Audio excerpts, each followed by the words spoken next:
She was about to marry the groom's brother without knowing, until it all came out at the ceremony. Amber Miller never imagined the happiest day of her life would turn into the most confusing.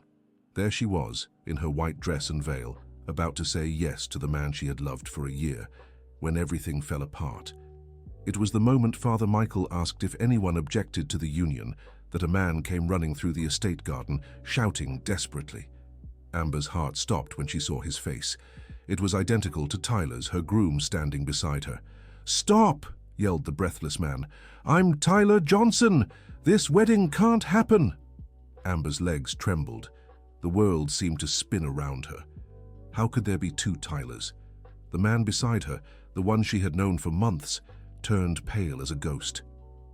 "Who are you?" Amber asked, her voice shaking. "My name is Tyler Johnson, and I was supposed to marry you today," said the newcomer, still panting. "This is my twin brother, Ryan." The guests began murmuring. Mrs. Barbara, the boy's mother, who was sitting in the front row, clutched her chest and fainted. Chaos erupted as people rushed to help her.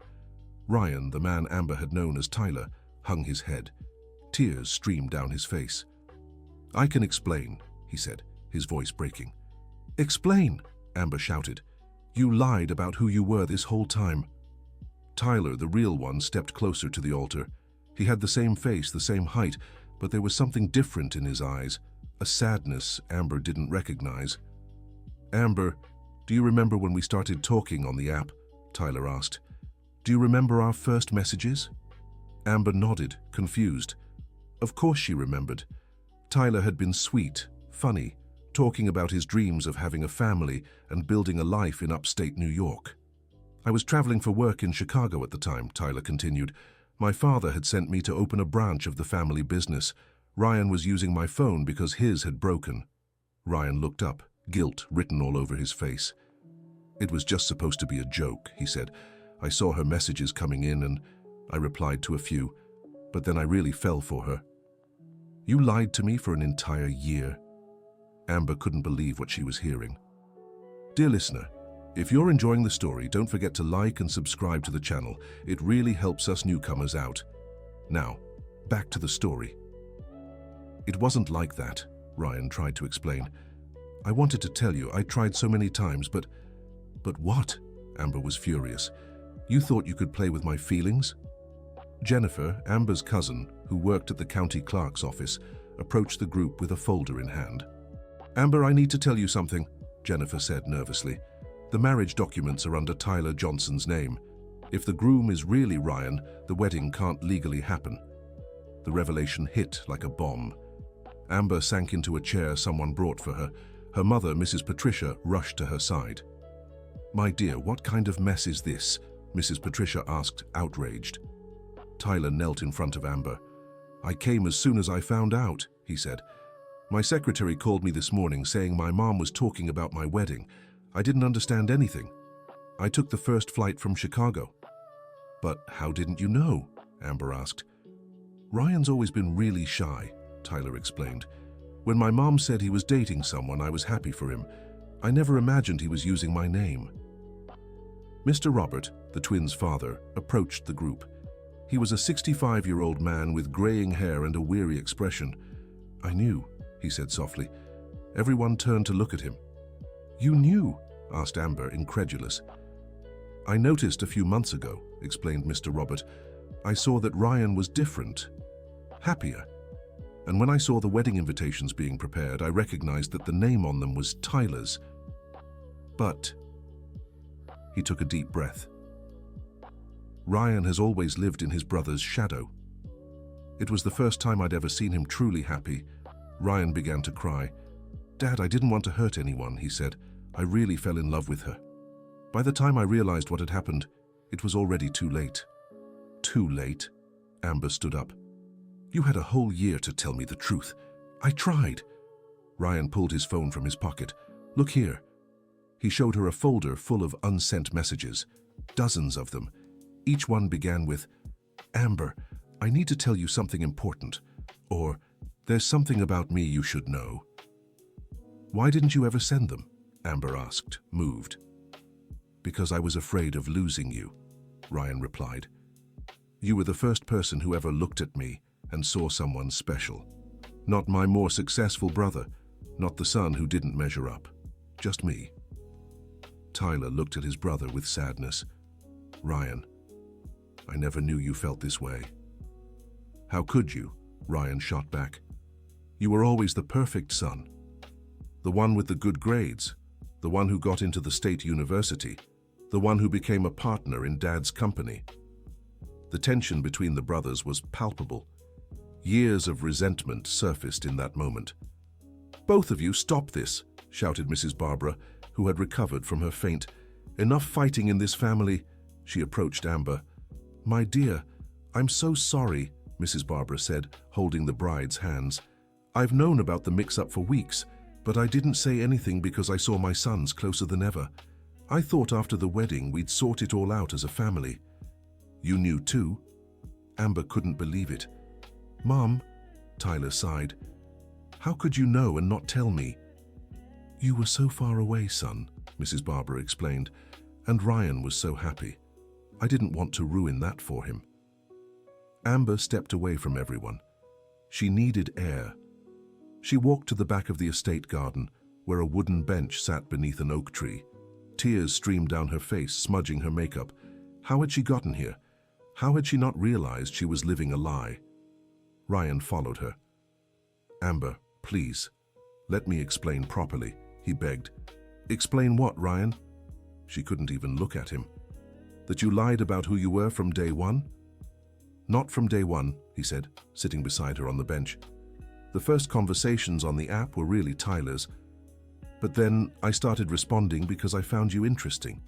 "And when did you fall in love?" Amber asked, her voice heavy with hurt. Ryan took a deep breath. "The day you told me about your dream of opening a bakery in the countryside," he said. "You spoke so warmly about wanting to make homemade bread for the community, about wanting to know every customer by name. That's when I knew you were special." Amber remembered that conversation. It was on a Thursday night. They had talked late into the night about dreams and plans for the future. "You remember when I said I wanted to open a handmade furniture shop?" Ryan continued. "That was true. It's my real dream, not Tyler's." "But why didn't you tell me who you were?" Amber pressed. "Because I'd already seen your photos on Tyler's profile," Ryan admitted. "You were too beautiful for someone like me. I've always been the ugly brother, the troubled one." "Troubled how?" Ryan lifted his shirt slightly, revealing a large scar on his side. "I was in a motorcycle accident when I was 18, he explained. "I spent months in the hospital. The scars left me ashamed of my body, and I developed social anxiety. Tyler was always the extroverted one, the handsome one, the successful one." Amber looked at the scar and then at Ryan's face. It was true that he always wore buttoned-up shirts, even in the heat. "When we started talking on the app, I felt confident for the first time in years," Ryan continued. "You liked my ideas, my jokes. I fell in love for the first time in my life." "But you deceived me," said Amber.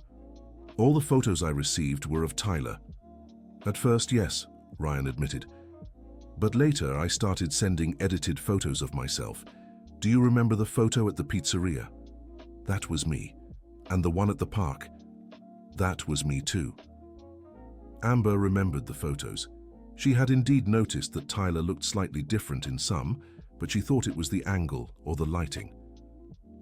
"And when we met in person for the first time?" she asked. "I was terrified," Ryan confessed. "But when you hugged me and said I was even more handsome in person, I knew I couldn't tell the truth at that moment." "Why?" "Because you were in love with the idea you had of me," Ryan explained. "And I was in love with the real woman you were. I thought that with time you'd love me for who I really am." Amber was silent for a few minutes. The situation was more complicated than she'd imagined. "Ryan, do you have any idea what you've done to me?" she finally asked. "I fell in love with someone who doesn't exist."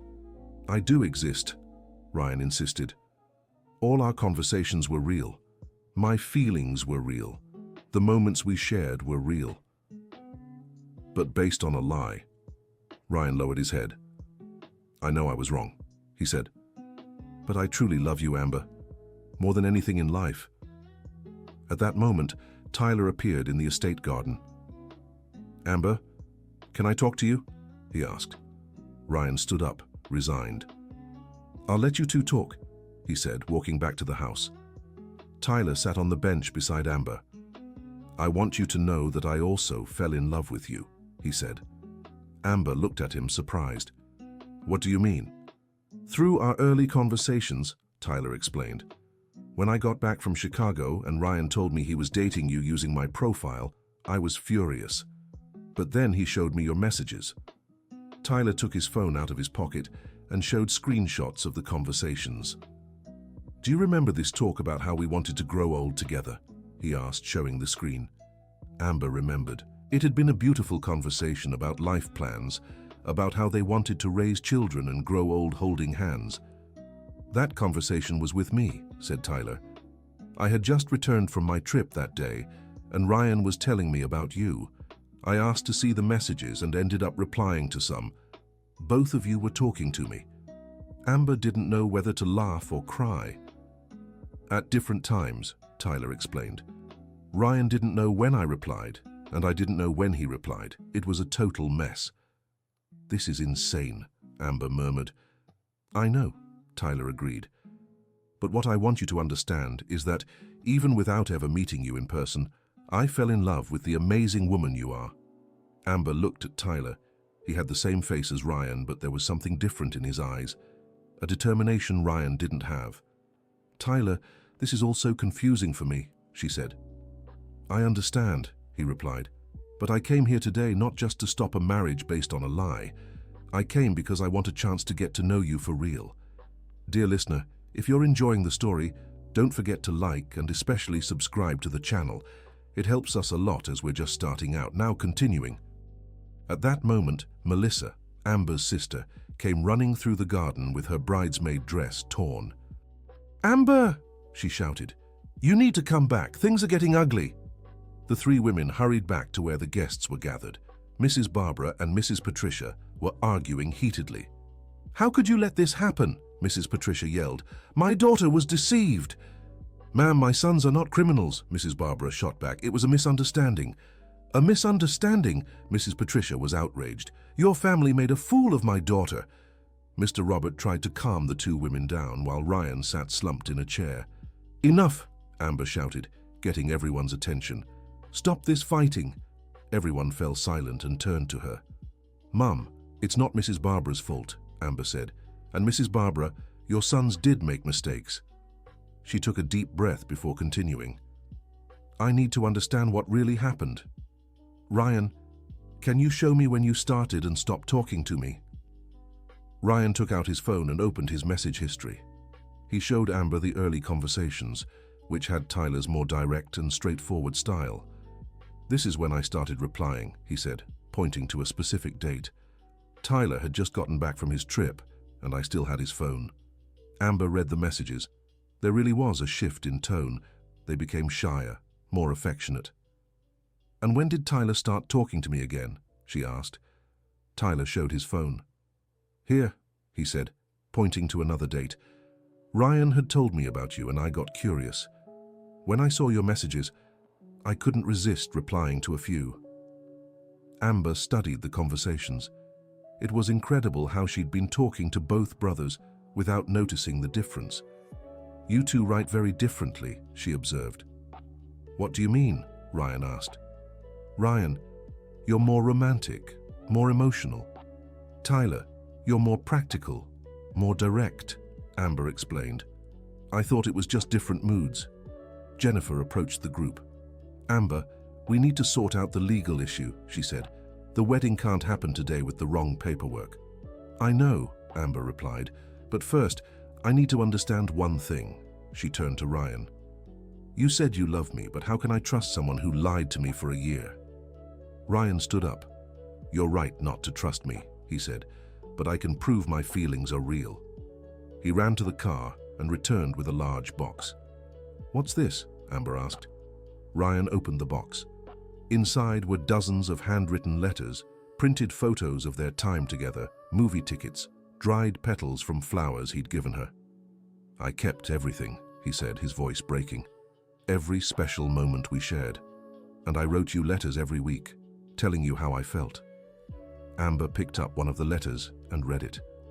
It was a deep, heartfelt declaration of love, dated 3 months earlier. "Why did you never give me these letters?" she asked. "Because they all start with the truth about who I am," Ryan explained, "and I was afraid of losing you." Tyler watched the scene silently. It was clear his brother truly loved Amber. "Ryan," Tyler said, stepping forward, "I need to apologize." "Apologize for what?" Ryan asked. "For never realizing how inferior I made you feel," Tyler said. "I never wanted you to feel that way." "It's not your fault," Ryan replied. "You've always been better at everything." "That's not true," Tyler countered. "You have a much bigger heart than I do, and you're talented in ways I could never be." He pointed to the box of keepsakes. "I could never save special moments like this," Tyler said, "or write letters so beautiful." Grandma Betty, Amber's 72-year-old grandmother, who had been quietly observing everything, approached the group. "May I say something?" she asked. Everyone turned respectfully toward the elderly woman. "I went through a similar situation when I was young," said Grandma Betty in a firm voice. "I dated a boy through letters during the war. When he came back, I found out some of the letters had been written by his brother, who had passed away." Everyone fell silent, absorbed in the story. "What did you do?" asked Amber. "I married him anyway," replied Grandma Betty, "because I realized I'd fallen in love with the real man, not the image I had in my head." She looked at Amber affectionately. "My dear, sometimes love comes in strange ways. What matters is knowing if the feelings are real." "How can I tell, Grandma?" asked Amber. "By looking into their eyes," answered Grandma Betty, "and listening to what your heart says." Amber glanced at Ryan, then at Tyler. Both looked at her with genuine love, but in different ways. "I need some time," she finally said. "I can't make a decision like this right now." "How much time do you need?" asked Ryan. "I don't know," Amber answered honestly. "Maybe weeks, maybe months." Tyler stepped closer to her. "Amber, I respect your decision," he said, "but I want you to know I'm willing to wait as long as it takes." "Me too," said Ryan, "and I promise I'll never lie to you about anything again." Mrs. Patricia approached her daughter. "Amber, are you sure about this?" she asked.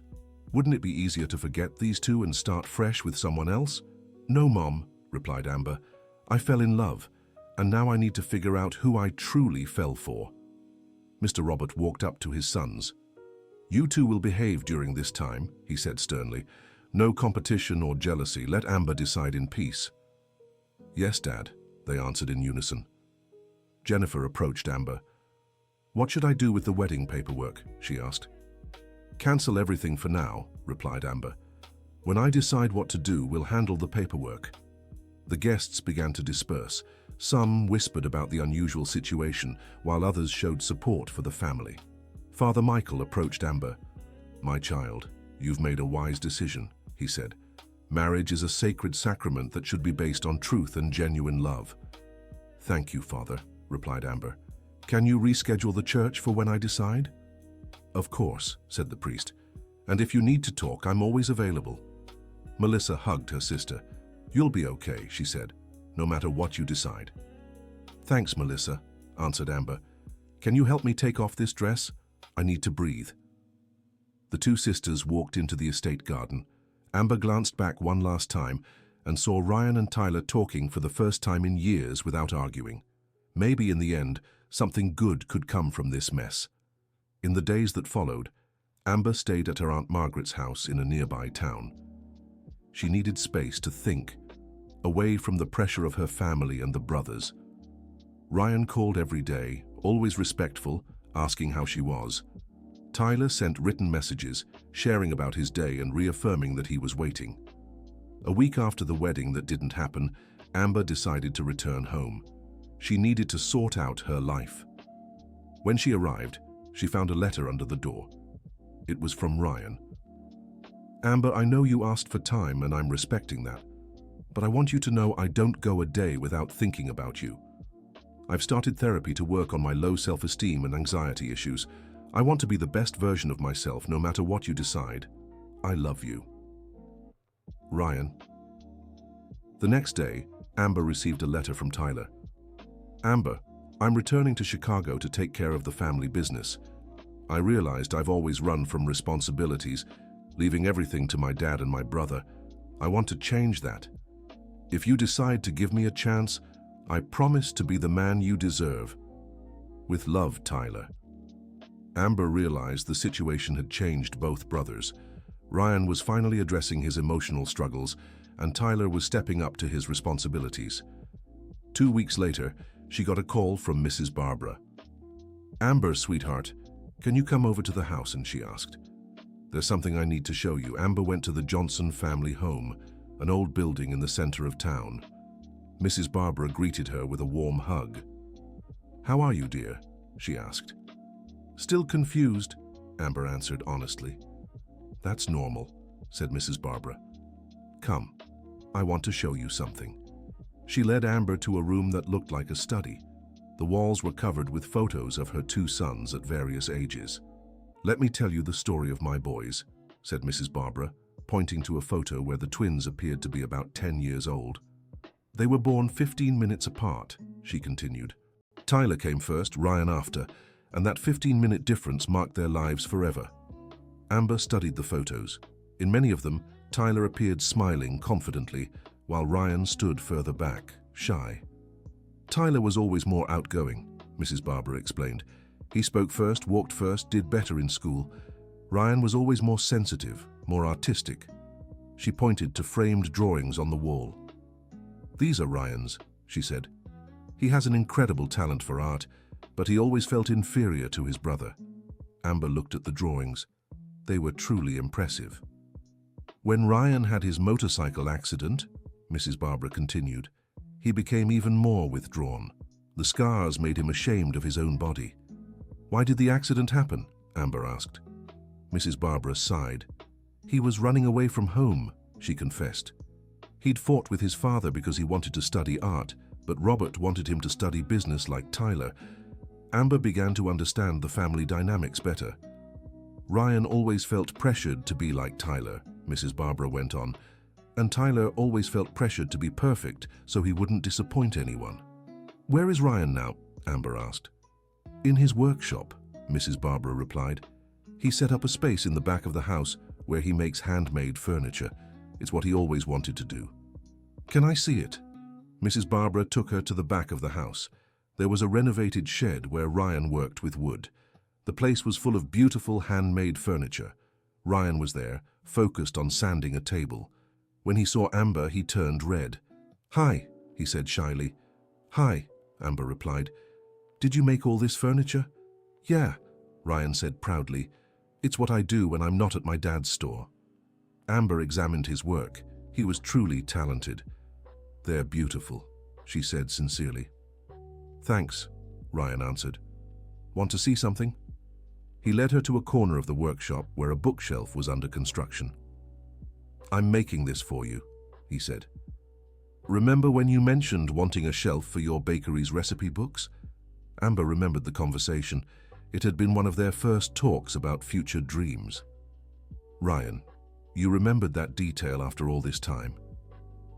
"I remember everything you've ever told me," he said. "Every dream, every plan." Amber was moved. No one had ever paid such close attention to her dreams. "Can I ask you something?" she said. "Of course." "When did you realize you truly loved me?" Ryan stopped sanding the wood and looked at her. "On the day you first came here," he said. "Remember when you tried the cake my mother had made and said you wanted to bake cakes like that for your community one day?" Amber remembered the moment. "That day I realized you didn't just dream of success," Ryan continued. "You dreamed of making a difference in people's lives, and I knew I wanted to be by your side on that journey." "Why didn't you tell me the truth that day?" "Because I saw how you looked at me," Ryan confessed. "Like I was special. No one had ever looked at me that way before." Amber stepped closer to him. "Ryan, you are special," she said, "but you lied to me." "I know," he said, lowering his head, "and I regret it every day. If you could go back in time, would you do things differently?" Ryan thought for a moment. "Yes and no," he answered honestly. "I'd tell the truth from the beginning. but I don't regret falling in love with you. Dear listener, if you're enjoying the story, don't forget to like and especially subscribe to the channel. It really helps us who are just starting out. Now back to the story. Amber stayed silent, watching Ryan work. There was something genuine in him that touched her deeply. "Can I ask you something too?" Ryan said. "Go ahead." "Do you think you'll ever be able to forgive me?" Amber looked into his eyes. She saw vulnerability, regret, but also genuine love. "I don't know yet," she answered honestly, "but I'm trying." Just then, Mr. Robert appeared in the workshop. "Amber, I'm glad you're here," he said. "Can I talk to you?" "Of course, Mr. Robert." They stepped out of the workshop and walked through the backyard. "I want to apologize too," Mr. Robert said, "for knowing about the mess and not doing anything." "You were trying to protect Ryan," Amber said. "That's true," he admitted, "but I was wrong. You deserve to know the truth." They stopped under a loaded maple tree. "Can I tell you something about my sons?" Mr. Robert asked. "Of course." "Tyler is a great manager, but Ryan is the one with the heart of an entrepreneur," he said. "Tyler executes well, but Ryan has vision, creativity." "What do you mean?" "The handmade furniture business was Ryan's idea," Mr. Robert explained. "He wants to expand, create a brand, teach other young people to work with wood, but he's always doubted himself." Amber was surprised. Ryan had never mentioned these plans to her. "Why didn't he ever tell me?" "Because he doesn't think he's good enough," Mr. Robert said. "He's always compared himself to Tyler." "And Tyler? How does he feel always being the example?" Mr. Robert sighed. "Tyler called me yesterday from Chicago," he said. "He's thinking of leaving the company to pursue his own career. He feels pressured to be perfect all the time." Amber began to realize the situation was more complicated than she'd imagined. Both brothers had their own inner struggles. "Mr. Robert, can I ask you something personal?" "Of course." "If it were your daughter in my place, what would you advise her?" Mr. Robert thought for a moment. "I'd tell her to follow her heart," he answered, "but also to use her head. True love is built on trust, and trust takes time and honesty." Amber went home deep in thought. That night, she wrote all her reflections in her journal. The next morning, she got a call from Tyler. "Amber, can I see you?" he asked. "I just got back from Chicago." "You can come to my place," she said. An hour later, Tyler was in Amber's living room. He seemed more mature, more decisive. "How was the trip?" she asked. "Eye-opening," Tyler replied. "I talked a lot with my uncle who manages the branch there. He asked me some tough questions." "What kind of questions?" "He asked why I was running away from my own life," said Tyler. "And he made me realize I've always run away when things got complicated." Amber listened closely. "What do you mean?" "When Ryan had his accident, I was dating a girl from State University," Tyler explained. "But I dropped everything to take care of the family business. I told myself it was responsibility, but really, it was running away." "Running away from what?" "From commitment," Tyler admitted. "I've always been afraid to truly commit to someone." "And now?" Tyler looked into her eyes. "Now I know what I want," he said. "I want to build something real with you, but I also know it might be too late." "Why would it be too late?" "Because Ryan has loved you for a year," Tyler said. "And I only got to know you through conversations. It's not fair to compete with something real." Amber was surprised by Tyler's maturity. "So you're giving up?" "No," he said. "I'm being honest. If you choose to give me a chance, I promise to build something solid with you. But if you choose Ryan, I'll support you both." "What about your brother? Have you worked things out?" Tyler smiled. "We talked last night for the first time in years," he said. "I apologized for making him feel inferior, and he forgave me for interfering in his life." "How are things between you now?" "We're learning how to be real brothers," Tyler replied. "No competition, no comparisons." Amber felt relieved knowing the brothers were reconciling. "Tyler, can I ask you something honestly?" "Of course." "Why do you want me? What's the difference between wanting me and wanting any other woman?" Tyler thought carefully before answering. Because in our conversations you showed me it's possible to be happy with simple things, he said. You made me want to be a better man, not to impress, but to deserve a simple, happy life. What do you mean? You talked about wanting to wake up early to bake fresh bread, Tyler explained. About knowing customers by name, about being part of a community. That made me realize I've always chased empty successes. Amber was moved by his answer. And what do you want now? I want a real life, Tyler said, with real challenges, real love, real commitments. After Tyler left, Amber felt more confused than before. Both brothers had been vulnerable and sincere. That afternoon, she decided to visit Grandma Betty, her grandmother, for advice. Grandma, I'm lost, Amber said. I don't know how to choose between them. Grandma Betty was knitting in a rocking chair on the porch. Sweetheart, you don't have to choose right now, she said wisely, but I can't keep them waiting forever. Who said you have to choose one of them? Amber looked at her grandmother, confused. What do you mean, Grandma? Maybe you need to know yourself better first, Grandma Betty explained. You've spent a year in a relationship that wasn't completely real. You need to discover who you are when you're alone. Her grandmother's suggestion made sense to Amber. But will they wait? If they truly love you, they will, Grandma Betty said. And if they don't, they weren't the right men for you. That night, Amber made a decision. She called Ryan and Tyler and asked to meet them the next day. They arranged to meet in the town square on a bench under a dogwood tree. It was Sunday afternoon and the place was quiet. Thank you for coming, Amber said when they arrived. Of course, Ryan replied. What have you decided? Tyler asked. Amber took a deep breath. I've decided I need more time, she said. But not time to choose between the two of you. Time to know myself better. The brothers exchanged confused glances. I spent a year in a relationship that wasn't completely real, Amber explained. I need to figure out who I am when I'm alone, what my real dreams are, what I truly want from life. How much time do you need? Asked Ryan. I don't know, answered Amber honestly. Maybe 6 months, maybe a year.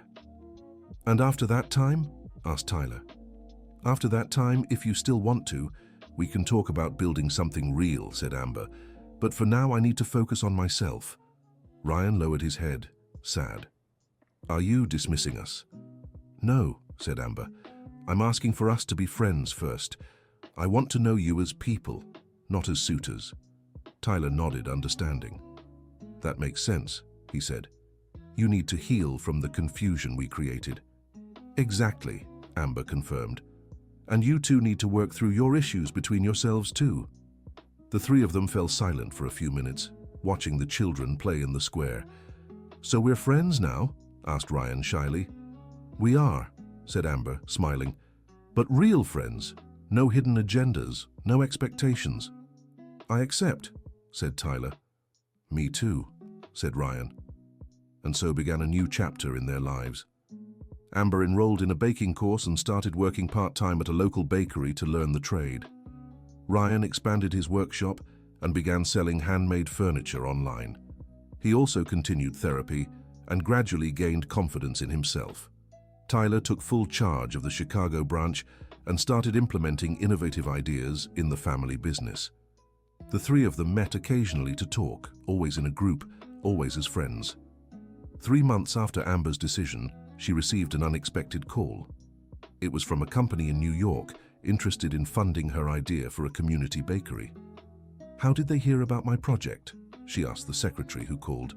It was a referral from one of our clients, the woman replied. A man named Tyler Johnson. Amber was moved. Tyler had used his connections to help her professionally, expecting nothing in return. The following week, she landed a special order for a corporate event. She'd need rustic furniture to decorate the venue. How did you get this order? Asked her sister Melissa. It was a referral from Ryan, Amber answered. He said he knew someone who made amazing cakes. Ryan was also helping her professionally with no ulterior motives. 6 months after their decision in the square, Amber felt like a completely different person. More confident, more independent, clearer about her goals. Her bakery was almost ready to open. She'd secured a bank loan and rented a storefront downtown. Ryan had become a successful entrepreneur in his field, selling handmade furniture statewide. Tyler had been promoted to regional director of the company and was happy with his professional challenges. The three maintained a solid friendship. They met for lunch once a week and talked about their lives without drama or tension. It was during one of these conversations that Amber noticed something important. "Have you noticed how different we are now?" she said as they ate at a pizzeria. "How so?" asked Tyler. "The three of us have grown," Amber explained. "Ryan, you're more confident. Tyler, you're more grounded, and I'm more sure of myself." "It's true," Ryan agreed. "And the best part, we're real friends now."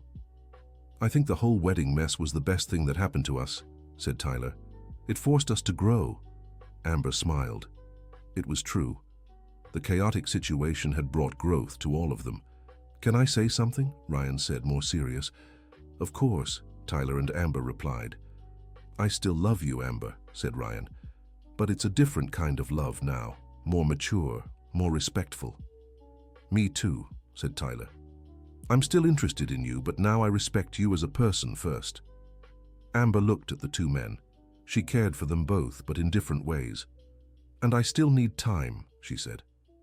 "But now it's a different kind of time. It's no longer to heal from the confusion, it's to be sure of my choices." "How much longer?" asked Ryan. "Until I'm absolutely certain of what I want," replied Amber. "It could be tomorrow. It could be 2 years from now." "We'll wait," said Tyler, "because now we know you're worth waiting for." A year after the wedding that never happened, Amber opened her bakery. Amber's bakery was located downtown and quickly became a community gathering spot. Ryan provided all the bakery's furniture, custom-made for the space. Tyler helped with the business plan and finances. On opening day, the whole town was there. Grandma Betty cut the red ribbon with the help of Mrs. Barbara and Mrs. Patricia. "I'm so proud of you, my dear," said Mrs. Patricia, hugging Amber. "You made your dream come true," said Mrs. Barbara, her voice trembling. Mr. Robert was also there, admiring his son's work on the decor. "Ryan, this furniture is perfect," he said proudly. "Thanks, Dad," Ryan replied with a smile. Tyler arrived late in the afternoon, coming straight from the airport. "Sorry I'm late," he said. "My flight from Chicago was delayed." "You came just for the opening?" Amber asked, touched. "Of course," Tyler replied. "I wouldn't miss it for anything." The celebration lasted into the evening. Amber felt fulfilled seeing her dream come true and having the support of the people she loved. When the last guests left, she stayed behind in the bakery with Ryan and Tyler, tidying up. "Thank you for everything," she told them. "You both were essential to making this happen." "It was a pleasure to help," said Ryan. "You deserve all this and more," added Tyler. The three of them stood in silence, admiring the finished space. "Can I confess something?" Amber said. "Of course," they both replied. "This past year has been the best of my life," she admitted, "even with all the initial confusion." "Why?" asked Ryan.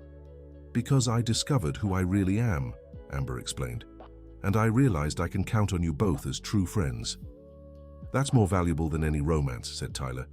"Agreed," Ryan added. That night, the three said goodbye with warm hugs, but no drama. Each went their own way, knowing they had a solid friendship. 2 months after the opening, on a busy Saturday morning at the bakery, Amber was serving customers when she noticed unusual movement outside. Ryan and Tyler were walking toward the bakery together, carrying something large covered with a cloth. "What are you two up to?" she asked, laughing. "A surprise," Ryan said mysteriously. They entered the bakery and placed the covered object in the center of the shop. "Go ahead, uncover it," said Tyler. Amber pulled off the cloth and found a beautifully carved wooden sign. It read, "Amber's Bakery, where every customer is family." "You made this together?" she asked, moved. "Ryan did the woodwork, I designed it," Tyler explained. "Teamwork. Like real brothers," Ryan added. Amber's eyes filled with tears. Seeing the two brothers working together was the most beautiful thing she could imagine. "You two are amazing," she said, hugging them both at once. In that moment, she had a realization. It wasn't about choosing one of them. It was about cherishing what they had built together. "Can I say something?" she asked. "Of course," they replied. I love you both, Amber said, but not in the way you might think. The brothers exchanged confused glances. What do you mean? Ryan asked. I love you all like family, explained Amber. You've become the best friends I could ever have, and I don't want to ruin that with romantic complications. Tyler and Ryan fell silent for a moment, processing her words. Are you saying that? Tyler began. I'm saying I want you in my life forever, said Amber, but as the brothers I chose to have. Ryan smiled. You know what? He said. That makes perfect sense. It really does, Tyler agreed.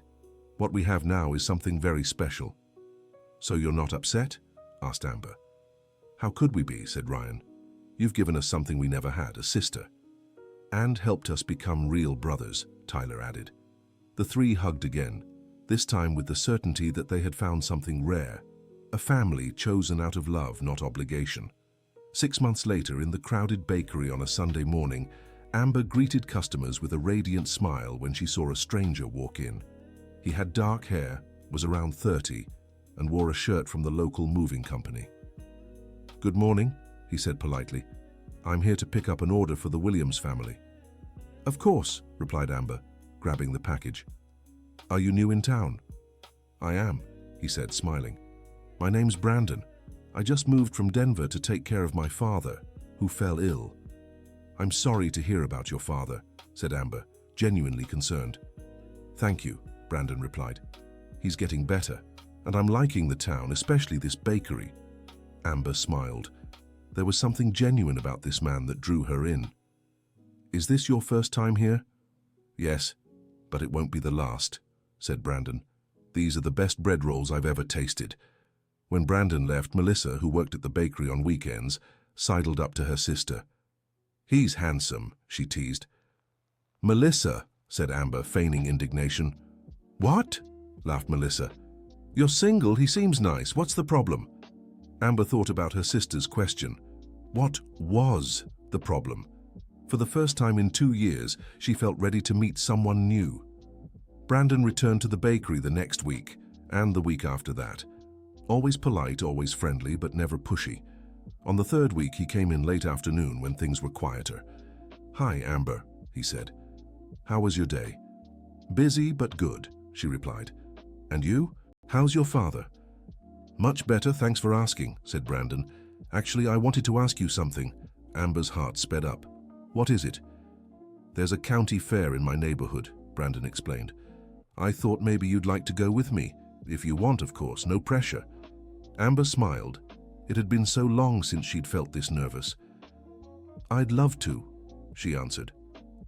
Really? Brandon looked genuinely surprised and happy.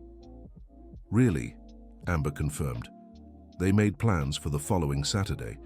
As soon as Brandon left, Amber immediately called Tyler and Ryan. Guys, something happened, she said excitedly. What? Asked Ryan.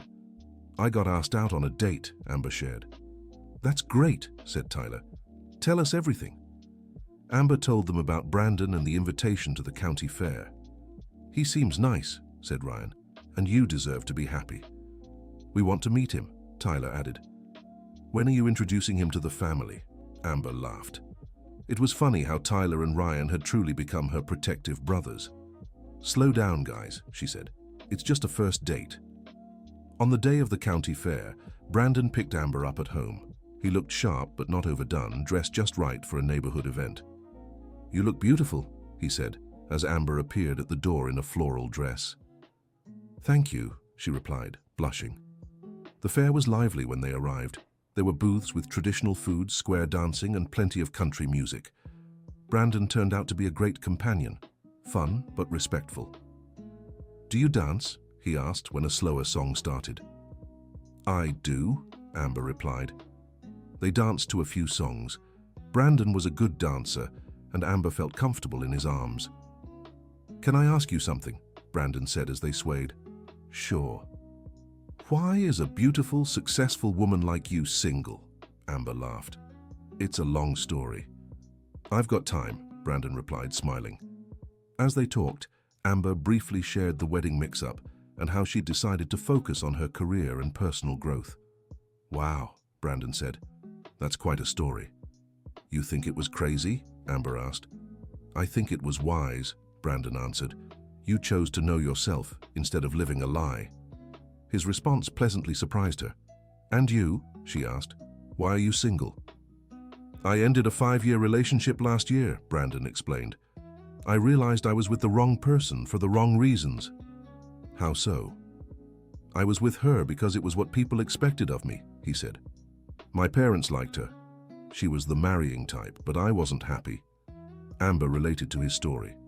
And now? Now I'm looking for something real, Brandon said. Someone who makes me laugh, shares my values, and is my best friend as well as my partner. His words made Amber's heart race. It was exactly what she wanted too. The evening was a success. Brandon walked her home and said goodbye with a tender kiss on the cheek. Can I see you again? He asked.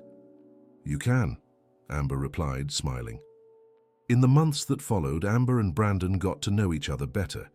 He was thoughtful without being pushy, affectionate without being possessive, and completely respected her independence. Ryan and Tyler met Brandon one afternoon at the bakery and immediately approved. He's a good guy, Ryan told Amber later. And he looks at you the right way, Tyler added. What do you mean? Amber asked. Like you're a gift, Tyler explained. Not like you're some prize to win. His observation made Amber realize Brandon truly saw her as a valuable person, not a trophy. 6 months after their first date, Brandon officially asked Amber to be his girlfriend. He did it right in the bakery, in front of all the regular customers who already knew and liked him. Amber Miller, he said, kneeling in the middle of the bakery. Will you be my girlfriend? The customers cheered, and Amber, touched, said yes. Ryan and Tyler were the first to congratulate them. Welcome to the family, Ryan said, hugging Brandon. Take good care of our sister, Tyler added, though he was smiling. Brandon fit into the group naturally. There was no jealousy or tension, just joy at seeing Amber happy. A year after they started dating, Brandon surprised Amber with a simple but heartfelt marriage proposal. It happened on a Sunday morning at the bakery. He'd asked Ryan to set up a special table and Tyler to handle the paperwork. The 3 men had planned everything together. When Amber arrived that morning, she found the place decorated with simple flowers and a table in the center with 2 seats. What's this? She asked. Brandon stepped out of the kitchen carrying a tray of coffee and fresh pastries. A special breakfast, he said, nervous. Ryan and Tyler watched from a distance, eager. Over coffee, Brandon talked about how Amber had changed his life, his plans for the future, and how much he loved her. Amber, he said, kneeling again, will you marry me? For real this time? Amber looked around and saw Tyler and Ryan smiling. Mrs. Patricia and Grandma Betty moved to tears. Brandon had invited the whole family, and she felt that this was truly real. Yes, she said, emotional. I do. The wedding took place 6 months later, in a simple ceremony at the town church. Amber wore a dress simpler than her last one, but she felt 1,000 times more beautiful. Ryan stood as Brandon's best man, and Tyler walked Amber down the aisle since her father had passed away years earlier. Take good care of her, Tyler told Brandon at the altar. I promise, Brandon replied sincerely. The reception was held at Brandon's family estate garden, a simple but love-filled celebration. Ryan provided the furniture, Tyler handled the logistics, and Amber made all the desserts. During the party, Grandma Betty pulled her granddaughter aside. Now you've finally found what you were looking for, she said. What's that, Grandma? A real love, Grandma Betty answered. One built on truth and respect. At the end of the night, as guests were leaving, Tyler and Ryan approached the couple. Thank you, Amber told them. For what? Ryan asked. For teaching me what real love is, Amber explained. You showed me love can be protection, care, and friendship, and that prepared me to recognize true, romantic love. The 2 brothers were touched. Thank you for teaching us how to be brothers, Tyler said. And for showing us love isn't about possession, Ryan added. Brandon watched the scene with admiration. I'm so lucky, he said. Not only did I marry the most incredible woman in the world, but I also gained 2 brothers as a gift. 2 years after the wedding, Amber and Brandon were preparing the nursery for their first child. Amber's bakery had become the most popular in the area, and Brandon had started his own moving company. Ryan had married Emily, an artist he met at an exhibition in New York. Tyler was seriously dating Jessica, an administrator who worked at the Chicago branch. The family had grown, but their bond remained strong. One Sunday afternoon, everyone gathered at Amber and Brandon's house for their weekly family lunch, a tradition they'd established. "Everyone," Amber said, placing a hand on her now prominent belly. "I have news." All eyes turned to her expectantly. "The doctor said it's a boy," she announced. The whole family cheered. Grandma Betty, now 75 but still sharp, was the first to hug her granddaughter. "Have you picked a name yet?" Mrs. Barbara asked. Amber and Brandon exchanged a knowing glance. "Tyler Ryan," Amber said. "Tyler Ryan Miller Smith." Tyler and Ryan were overcome with emotion. "You're naming him after both of us?" Ryan asked. "Of course," Brandon said. "He's going to have the most amazing uncles in the world." "And the best stories to tell," Amber added, laughing. Everyone laughed, remembering the chaos that had brought this unconventional yet perfect family together. "Who would have thought a wedding that never happened would lead to so much happiness?" Tyler mused. "Well, sometimes the best stories start with the biggest misunderstandings," Grandma Betty said wisely, as always. That afternoon, as the family chatted and laughed on the porch, Amber looked around and felt complete. She had the husband she loved, the brothers she'd chosen, a family that supported her dreams, and a baby on the way. Most importantly, she had a life built on truth, mutual respect, and genuine love. The end. Now tell us what you thought of this story and where you're watching from. How did you feel following Amber's journey? Can you relate to the choices she made? Share your honest reflections on this tale of love, family, and second chances in the comments. We'd love to hear your thoughts.